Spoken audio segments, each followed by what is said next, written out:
आणि आता वळूया एकांकिका महोत्सवाकडे। Navi Mumbai doctor DY Patil auditorium मध्ये एकांकिका महोत्सवाचं आयोजन करण्यात आलं होतं। कलाराम आणि कर्मण्य या संस्थांनी आयोजित केलेल्या या महोत्सवात एकाहून एक सरस एकांकिका सादर करण्यात आल्या। साम मराठी या एकांकिका महोत्सवाचं माध्यम प्रायोजक आहे।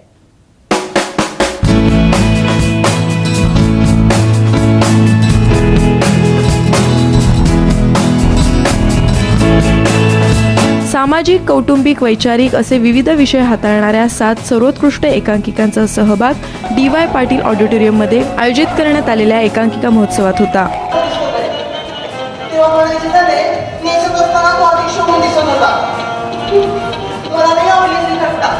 दहशतवादासारख्या विषयावर भाष्य करणारी दबंग, वेश्या व्यवसायावर प्रकाश टाकणारी नावं, घटस्फोटासारखा विषय हाताळणारी द लास्ट डिनर, एकलकोंड जीवन जगणाऱ्या विद्यार्थ्याची घुसमट दाखवणारी पेज नॉट फाउंड, नैराश्यमय जीवनातून बाहेर काढणारी 1, 2, 2.5, नाटकातल्या बायकी पात्राची व्यथा मांडणारी एंट्री एक्झिट आणि पडद्याआड या एकांकिका या महोत्सवात सादर करण्यात आल्या।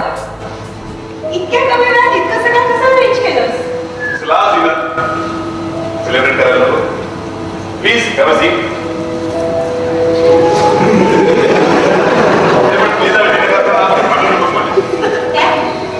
कारण की तुम्हाला जन्मतारीख काही माहित नव्हती। मी मुलीची जात विचारली ती तुम्हाला माहिती, मुलीच्या वडिलांचं नाव विचारलं तेही तुम्हाला माहिती। अहो बाई, मी तुम्हाला दुसरा पर्याय दिलाय, एकतर गावातलं एखादं नाव शिकून आला, नाहीतर तुमचं नाव तरी लावा। कलाराग एकांकिका महोत्सव हा बेसिकली महाराष्ट्रातील सगळ्या नामांकित स्पर्धांमधून निवडून आलेल्या विजेत्या संघांचा हा एक सामना आहे, जो सामना फक्त प्राईजसाठी नसून हा एक परफॉर्मन्स आहे, ज्यातनं आम्ही नटश्रेष्ठ अभिनेता आणि नटश्रेष्ठ अभिनेत्री हा पुरस्कार दिला जातो। ज्येष्ठ रंगकर्मी आनंद अभ्यंकर आणि फैयाज शेख यांनी परीक्षक म्हणून काम पाहिलं। एकांकिका स्पर्धा भरवणारे आणि एकांकिका स्पर्धेत भाग घेणारे दोघेही हुशार मुलं आहेत। काम एकांकिकांचं सादरीकरण खूप चांगल्या आणि वेगळ्या पद्धतीने करतायत, त्यामुळे डेफिनेटली एन्जॉय करतोय आम्ही सगळे। पण आजकालचं जी तरुणाई आहे ह्यांची एकांकिकामधले म्हणजे जे विषय असतात त्या विषयांचं नाविन्य, कॉन्सेप्ट आपण ज्याला म्हणूया, त्याची मांडणी, त्याचं सादरीकरण, हे खूप एक वेगळ्या प्रकारचे विषय नवीन ही मुलं मांडतायत। आपण कल्पनाही करू शकणार नाही असे विषय ही मुलं मांडतायत।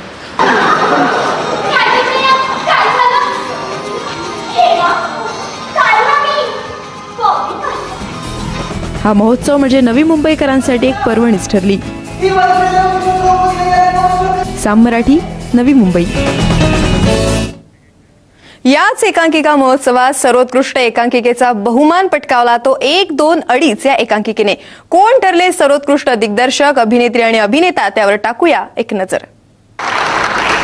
नवी मुंबईतल्या डॉक्टर DY पाटील ऑडिटोरियम मध्ये आयोजित करण्यात आलेल्या एकांकिका महोत्सवात 1, 2, 2.5 या एकांकिकेने सर्वोत्कृष्ट एकांकिकेचं पारितोषिक पटकावलं। माणसाने 2 गोष्टींबद्दल सारी म्हणाला, एक गैरसमज आणि दुसरी गैरसोय। कळलं दिसत नाही। अहो त्या ट्रेनच्या अनाउन्समेंट उदाहरण घ्या की, प्रवाशांना होणाऱ्या गैरसोयीबद्दल आम्ही किरकिरी व्यक्त करीत आहोत काय? याला काय झालं किरकिरी व्यक्त करायला? उगाव आपल्याला बरं त्यात काय झालं? आम्ही सूचना मिळाल्या आणि त्याची सूचना कधी मिळणार? आवड असंच असतं, ज्या वेळेला आपल्याला सगळ्यात महत्वाचं काम असेल ना, नेमकी तेव्हाचीच ट्रेन लेट असते। याच एकांकिकेतल्या भूमिकेसाठी निनाद लिमये याला नटश्रेष्ठ पुरस्कार देण्यात आला।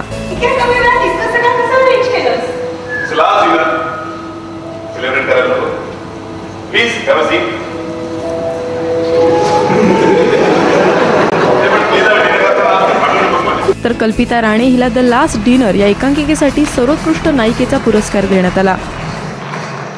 मला असं वाटतं की बक्षीस मिळणं हे काही तुमच्या परफॉर्मन्सची पावती नसते, तुम्हाला स्वतःला कळणं की तुम्ही किती चांगले परफॉर्मर आहात, दॅट इज मोर इम्पॉर्टंट। सर्वोत्कृष्ट दिग्दर्शकाचा पुरस्कार 1, 2, 2.5 या एकांकिकेसाठी अनिकेत पाटीलने मिळवला।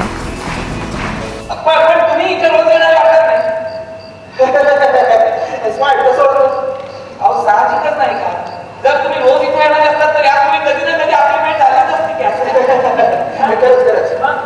हे डिरेक्टर म्हणून मला पहिल्यांदा मिळालं, so me I was happy. कुठेतरी असं एक मनात होतं की अरे यार एक राहून गेलं या वर्षभरात डिरेक्टर, ते मिळालं मला यंदा आणि ते पूर्ण झालं. ते सर्कल एक असतं ते. या महोत्सवाला प्रेक्षकांचाही भरभरून प्रतिसाद मिळाला.